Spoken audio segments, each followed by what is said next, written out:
Hello students, hello everyone, welcome to all of you in this channel. जैसा कि हम लोग जान रहे हैं कि हम लोग का प्रॉब्लम प्रैक्टिस सेशन हो रहा है, हमने नॉर्मलिटी का कुछ स्पेशल कंडीशन कर लिया। आज हम करेंगे हेनरी लॉ। और हेनरी लॉ में क्या होता है आप जानते हैं, कोई भी गैस है ना लिक्विड में डिजॉल्व होते हैं, और किसी भी गैस का अगर हेनरी लॉ हमें लिखना है तो क्या लिखते थे बताएंगे आप। PO2 इक्वल टू KH और mole fraction of O2। Mole fraction दिया है, हेनरी कांस्टेंट दिया है, आप प्रेशर निकालेंगे। अगर आपको प्रेशर दिया है, केज दिया है तो मोल फ्रैक्शन निकालेंगे। लेकिन कभी कभी प्रेशर जो होता है ना वो थोड़ा सा टर्न किया रहता है, थोड़ा सा घुमाए हुए रहते हैं। लैंग्वेज वही है, थोड़ा सा आपको कैसे निकालना है इसमें आपको वीडियो में बताया गया, इसलिए आप ध्यान से इस लेक्चर को देखेंगे। और आप जैसा जान रहे हैं कि इस वीडियो को जितना ज़्यादा शेयर करना है, क्योंकि इसका बेनिफिट सभी को। और इसके बाद हम लोग का जो भी सेशन है आपको, जैसे आज मैंने हेनरी लॉ पढ़ा, इसके बाद आपको रॉल्स लाएंगे, तो रॉल्स लॉ का कंसेप्ट क्लियर रखिएगा, मैंने वीडियो में बताया। और इसके बाद आपको RLBP। तो चलिए आज का हम सेशन स्टार्ट करते हैं हेनरी लॉ से। और प्रॉब्लम प्रैक्टिस ज़रूर देखना है क्योंकि इससे कंसेप्ट बिल्डअप हो। हेलो स्टूडेंट्स, आज हम लोग प्रॉब्लम प्रैक्टिस करने वाले हैं। आज हम लोग का टॉपिक हेनरी लॉ होगा और रॉल्स। देखिए कहाँ तक हम आज न्यूमेरिकल करते हैं। और मैंने आपको जैसा पहले बताया कि फार्मूला है ना आपको याद होना चाहिए। हेनरी लॉ मैंने क्या बताए थे, अगर हम बात करेंगे कोई भी लिक्विड है उसमें गैस जो डिजॉल्व है, गैस किसी भी गैस की बात कर सकते हैं, O2 CO2 बात कर सकते हैं ना। ये आपको समझ एकदम बेसिक बताएंगे और धीरे धीरे बताएंगे, इसमें कोई आपको फास्ट नहीं होगा। आराम से बस आपको समझना है और कंसंट्रेशन बना कर रखना है, बस लास्ट तक समझ में आएगा आपको, इसलिए डरना नहीं है। अगर हम यहाँ पर बात कर रहे थे कोई भी गैस, उसके लिए अगर हम फार्मूला हेनरी लॉ लिखे तो क्या लिखे, P = KH और X। मैंने आपको बात की थी ना, यहाँ पर बात की थी कि नहीं। अब बताएंगे यहाँ PCO2 इक्वल टू क्या होगा, KH और इंटू X और CO2 होगा कि नहीं, ये फार्मूला। इसमें से अगर पार्शियल प्रेशर दिया है, KH दिया है, तो आप मोल फ्रैक्शन नहीं निकालेंगे।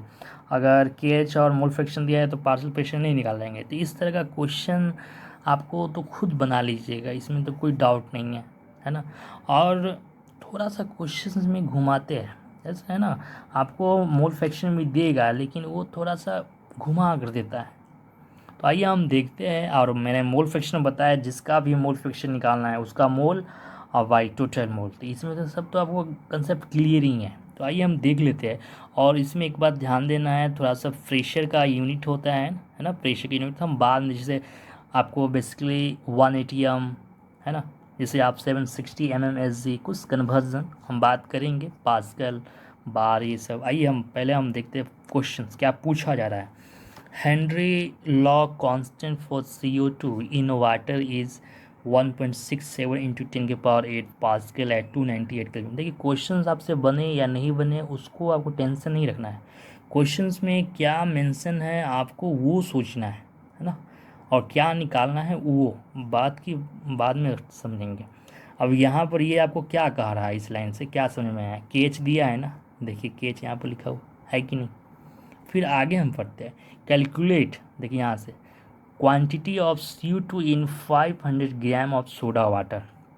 कोई भी वाटर जो है सोडा वाटर का है ना, और उसमें आपको CO2 हम बात करेंगे डिज़ोल्व है, तो CO2 है ना। तो कैलकुलेट क्वांटिटी यानी CO2 का क्वांटिटी पूछ रहा है इन 500 ग्राम सोडा वाटर, यानी सोडा वाटर कितने ग्राम में ही दिया हुआ है। चलिए आगे बढ़ते हैं। When packed under 2.5 atm CO2 pressure at 298 kelvin. अब हमें बताएं आप क्या दिया हुआ है, ये जरा आप बताएंगे, ये वैल्यूज क्या दिया हुआ बता सकते हैं। 2.5 atm CO2 प्रेशर, मैंने अभी बात की थी, ये प्रेशर CO2 दिया है। अब यहाँ पर ध्यान देने वाली बात है, यहाँ पर पास्कल दिया है, यहाँ पर ATM। आप समझ रहे हैं मैं क्या समझाना चाह रहा हूँ, कि यूनिट को सेम करने के लिए बोल रहे हैं ना, पास्कल है और ATM है। तो बेसिकली आपको यहाँ मेंशन किया हुआ है कि 1 ATM कितने पास्कल की होते हैं ना, 10 है ना, 1325 पास्कल है ना। इसको हम ऐसे ही बोल सकते हैं 1.01325 इंटू 10⁵ पास्कल भी बोलते हैं हम अभी। तो बेसिकली आपको यहाँ पर दिया है, यानी इतने नंबर से आप इसमें मल्टीप्लाई करेंगे तो ये ATM से पास्कल हो जाएगा है ना, ATM से पास्कल, तो ये भी पास्कल ये भी पास्कल हो जाएंगे ना। चलिए हम इस पर बाद में आते हैं। ये कन्वर्जन हमें निकालना क्या है, कैलकुलेट क्वांटिटी। क्वांटिटी यहाँ निकालने के लिए बोल रहा है CO2 कितने अमाउंट में, तो एक तो हम मोल फ्रैक्शन निकाल लें, तो वो भी क्वांटिटी है। मोल फ्रैक्शन भी क्या बताता है कि उस जो भी लिक्विड में इतना CO2 का पार्ट है, मोल फ्रैक्शन। अब ग्राम में पूछ रहा है, तो अगर मोल फ्रैक्शन से हम नंबर ऑफ़ मोल निकाल लेंगे, है ना, तो नंबर ऑफ़ मोल निकाल लेंगे तो वहाँ से ग्राम में बदल देंगे। अगर किसी का हमें जैसे वाटर का मोल पता है 5 ग्राम, जैसे सॉरी वाटर का मोल हमें पता है 5 मोल, है ना, तो इसको हम ग्राम में कैसे कन्वर्ट करेंगे? हम जानते हैं 1 मोल वाटर में कितने ग्राम होते हैं, 18 ग्राम, तो मल्टीप्लाई कर लेंगे। तो उसी तरह हम पहले CO2 का मोल हम पता करते हैं, मोल हमें पता हो जाएगा तो उसके मोलर मास से मल्टीप्लाई करके हम मास निकाल लेंगे। तो हमें यहाँ पर एक चीज़ पता चल गया कि हमें सबसे पहले मोल फ्रैक्शन CO2 पता करना, और CO2 के लिए मोल फ्रैक्शन पता करने के लिए नॉर्मली आपको यहाँ प्रेशर दिया है और Ks का वैल्यू भी यहाँ पर दिया हुआ, और ये ATM को मैंने यहाँ पर आपको पास्कल में कन्वर्ट कर दिया। तो यहाँ से आप क्या निकाल सकते हैं? प्रेशर और KH। अब हम यहाँ से मोल फ्रैक्शन निकालेंगे PCO2/KH, और ये इसका आपको वैल्यू यहाँ पर दिया हुआ है और KH का भी वैल्यू यहाँ पर दिया हुआ है। इसको डिवाइड करेंगे तो यहाँ मोल फ्रैक्शन निकल गया, है ना। तो ये भी आप अमाउंट समझ करके आंसर दे सकते हैं, लेकिन हम कोशिश करेंगे, ये 500 ग्राम दिया है तो इसी तरह नहीं दिया है ना। इसमें हम क्या करेंगे, यहाँ से जो मोल है ना NCO2 निकालेंगे कैसे, तो आइए देखते हैं। देखिए, हम एक CO2 जानते हैं मोल फ्रैक्शन, जिसका मोल फ्रैक्शन होता है उसी का number of mole by total number of mole. Total number of mole में क्या हो जाएगा? देखिए यहाँ NCO2 है और NCO2 और प्लस उसमें सोडा वाटर है, वाटर, तो ये वाटर लिया गया। अब आप जानते हैं कि यहाँ पर हम वाटर में, जो सोडा वाटर में CO2 गैस कितना होगा? कोई भी वाटर में CO2 गैस कम ही अमाउंट में होंगे, इसको हम नेग्लिजिबल ले लेंगे, है ना। हम यहाँ पर ले सकते हैं, इसको लिख सकते हैं N number of mole CO2, और यहाँ पर वाटर है ना क्या। अब ये XCO2 है तो हमें पता ही है यहाँ पर वैल्यू, ये हम यहाँ से नंबर ऑफ़ मोल नहीं निकाल लेंगे। देखिए कितने आपको ईजी है। अब आप पूछे होंगे sir number of mole water का कैसे निकालेंगे?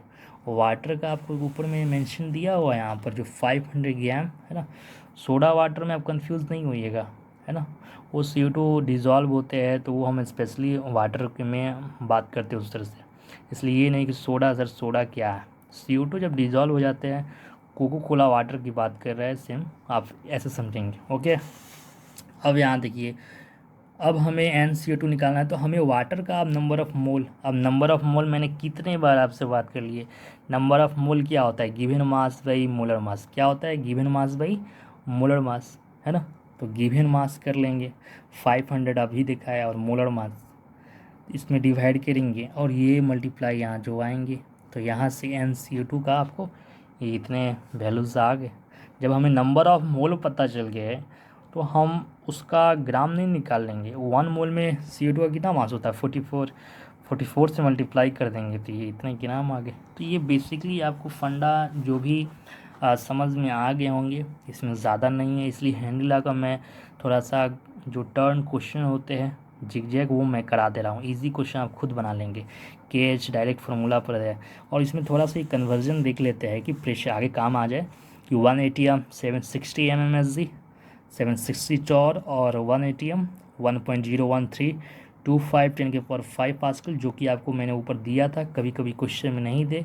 1 ATM 1.01325 बार, 1 बार 10⁵ पास्कल, और 0.987 ATM। आप इसको याद रखेंगे, है ना, कुछ वैल्यू याद रखिए। 1 ATM 760 mm आपको ऐसा कन्वर्जन कभी कभी ज़रूरत पड़ेगा।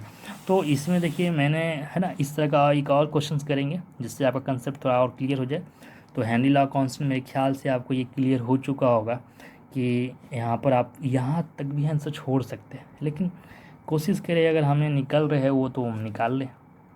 अगर आंसर आपको ऑब्जेक्टिवली सही है, अगर मोल फ्रैक्शन में पूछा तो ये सही है, अगर आपको ग्राम या जो मास में पूछा तो वो आप निकाल लेंगे यहाँ पर।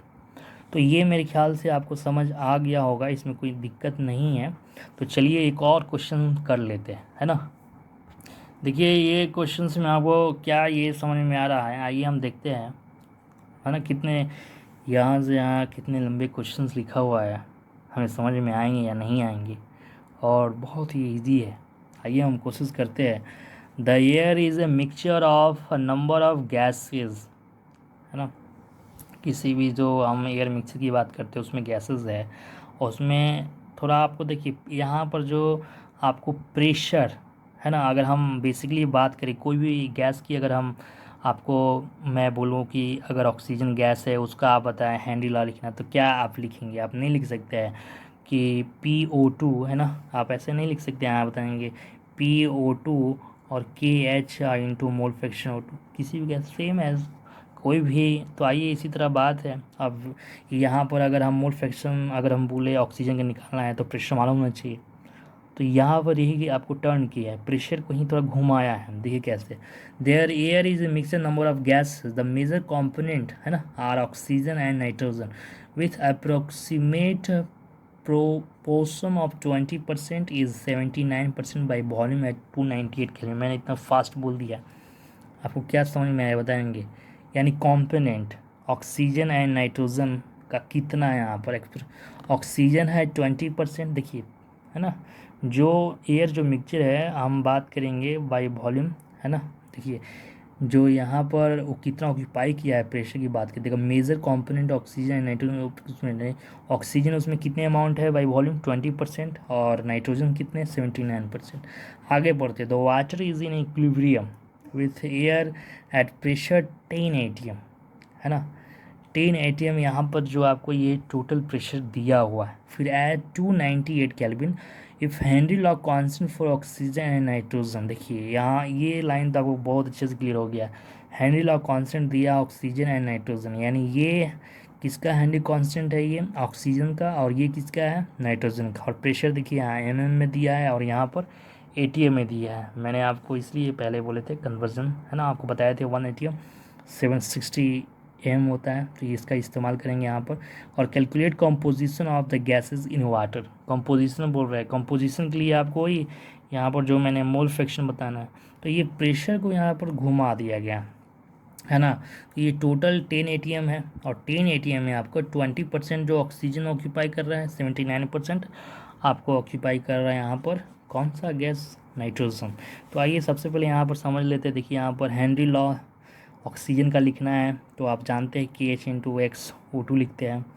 और फिर यहाँ पर मोल फ्रैक्शन XO2 निकालना है, तो ये KH हमें मालूम चल चुका है ना। आपको यहाँ से देखिए यहाँ जो ऑक्सीजन का है ये वैल्यू KH है, तो यहाँ पर K लिख देंगे। और उसी तरह सेम एज नाइट्रोजन के लिए अगर हमें लिखना है यहाँ पर KH इंटू XN2 और X निकालना है तो P, और इसका भी केस हमें ऑलरेडी मालूम हो चुका है। यहाँ पर देखिए जो ये नाइट्रोजन है तो ये केस वैल्यू यहाँ पर दिया है, लेकिन हमें ये प्रेशर नहीं पता चल रहा है। तो ये प्रेशर जो हम बात करेंगे O2 कैसे निकालेंगे, यहाँ पर आपको बताया गया। देखिए टोटल प्रेशर जो 10 ATM है, तो P जो यहाँ पर O2 ये कितना ऑक्यूपाई करेगा यहाँ पर, ये ज़रा ध्यान देते हैं। तो 10 का ये 20% कर रहा है ना, 10 का 20% ऑक्सीजन, है ना। अभी आपको मैंने यहाँ पर ज़रा ध्यान देंगे, ये ऑक्सीजन जो है 20%, नाइट्रोजन 79, यही तो है। 10 का 20% ऑक्सीजन तो 2 ATM, और हमें हेनरी कांस्टेंट किस में दिया है? MM। तो इसी ATM को 760 में मल्टीप्लाई कर देंगे तो ये MM हो जाएगा, ये इतना। फिर PN2 करेंगे तो 79% था, मैंने आपको दिखाई तो 10 का 79, और ये इतना ATM, और इसमें 760 mm से मल्टीप्लाई कर देंगे तो ये इतना MM। और ये वैल्यूज़ को हमको रखना है एक में, प्रेशर O2 में रखेंगे तो हमें XO2 का मोल फ्रैक्शन मालूम चल गया। अब हम जो प्रेशर N2 में रखेंगे ये वैल्यूज़, तो हमें X2 देखिए कैसे घुमाया हुआ। ये आपको NCERT क्वेश्चन है एक्सरसाइज का, सबसे लास्ट में आप देखेंगे तो मिलेगा, सबसे लास्ट, है ना। तो ये सब आप ध्यान रखेंगे। देखिए 2 मैंने क्वेश्चंस कराए, और कितने एक ज़्यादा जिगजैग नहीं थे, बस लैंग्वेज आपको समझना था। ये इतना ऑक्यूपाई किया, थोड़ा सा घुमाए, फार्मूला वही है, बस लैंग्वेज कमांड मैंने आपको शुरू से ही बोल रहा। अब हम जब रॉल्स लॉ पढ़ेंगे, रॉल्स लॉ में मैंने आपको क्या बताए थे? रॉल्स लॉ में मैंने आपको बताए थे यहाँ पर 2 लिक्विड, है ना, A एंड B, 2 लिक्विड लिए थे। तो इसमें भी हम यहाँ पर प्योर वेपर प्रेशर, अगर A का प्योर वेपर प्रेशर क्या होगा P0, हम A से रिप्रेजेंट करते हैं, B का क्या होगा P0 B। तो ये प्योर जो वेपर प्रेशर है ये टर्म आपको मालूम होना चाहिए। अब A का जो पार्शियल प्रेशर क्या बन रहा है, जैसे यहाँ पार्शियल प्रेशर ऑफ PA कितना बनेगा, तो वो इक्वल होता है P naught A into X A. और पी बी का जो पार्शियल प्रेशर क्या होगा, अगर पार्शियल प्रेशर की बात करें समझेंगे पी ए, अगर प्योर फॉर्म वेपर ए की बात करेगा समझेंगे आप पी नॉट ए। ये माइंड में फिक्स करेंगे, पार्शियल प्रेशर पी ए। और अगर प्योर फॉर्म में बात करेगा, अगर मान लेते हैं कुछ भी नहीं बोल रहा है केवल vapour pressure of A, vapour pressure of A, तो जब भी कुछ नहीं बोले तो आप समझ जाइए कि प्योर फॉर्म ही बोल रहा है। अब पी ए बोलेगा तो आपको पार्शियल वर्ड लगाना है, पार्शियल फिक्स है, पार्शियल का वर्ड इस्तेमाल नहीं है, समझेंगे पी नॉट ए का वेपर प्रेशर। प्रॉब्लम करेंगे, अभी हम प्रॉब्लम कर लेते लेकिन थोड़ा सा ये लॉन्ग वीडियो बन जाता, इस वजह से हम प्रॉब्लम नहीं कर पा रहे हैं। और P B, P not B into X P, तो आप समझ गए, अगर बी का प्योर फॉर्म वेपर बोलेगा vapour pressure of B, pure form word नहीं इस्तेमाल किया तो आप समझेंगे पी नॉट बी। बोलेगा पार्शियल वेपर प्रेशर है ना पी बी, तो ये आपको मैंने बताया था P T equal to P A plus P B है ना, P T equal to P naught A X A और P not B X B.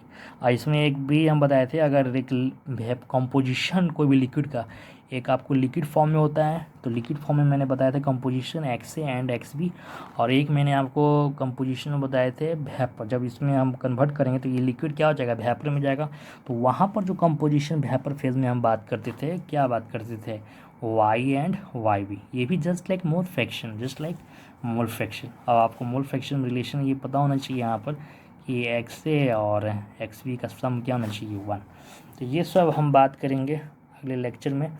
तब तक आप, मैंने 2 क्वेश्चन प्रॉब्लम कराए देखिए, और ये कंसेप्ट आप तब तक पढ़ के रखें क्योंकि प्रॉब्लम बनाने में आपको ईजीएस्ट हो।